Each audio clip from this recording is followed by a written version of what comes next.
রমজানে ইফতারের সবচেয়ে বড় ভুলটা কি জানেন? অতিরিক্ত তেল জাতীয় ভাজা পোড়া খাওয়া। সারা দিন রোজা রাখার পর আমাদের শরীর থাকে দুর্বল ও পানিশূন্য। প্রায় 12 থেকে 14 ঘন্টা খালি পেটে থাকার পর হঠাৎ যখন আমরা পেঁয়াজু, বেগুনি, সমোচা, পুরীর মতো অতিরিক্ত তেলযুক্ত খাবার খাই, তখন শরীরের উপর পড়ে মারাত্মক চাপ। এই অতিরিক্ত তেল প্রথমে আঘাত করে আমাদের পাকস্থলিতে। শুরু হয় গ্যাস, বদহজম, বুক জ্বালা পোড়া। অনেকের ক্ষেত্রে পেট ব্যথা বা বমি ভাবও দেখা দেয়। শুধু তাই নয়, নিয়মিত বেশি ভাজাপোড়া খেলে বাড়তে পারে কোলেস্টেরল। এতে হৃদরোগের ঝুঁকিও বৃদ্ধি পায়। রোজার সময় শরীর ডিটক্স হওয়ার সুযোগ পায়, কিন্তু অতিরিক্ত তেল সেই উপকারিতাকে নষ্ট করে দিতে পারে। রমজান শুধু পেট ভরার মাস নয়, এটি আত্মসংযম ও সুস্থতার মাস। তাই ইফতার শুরু করুন পানি ও খেজুর দিয়ে।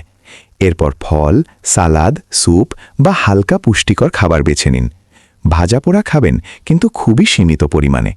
মনে রাখবেন, রোজা আপনাকে সুস্থ করার জন্য এসেছে, অসুস্থ করার জন্য নয়।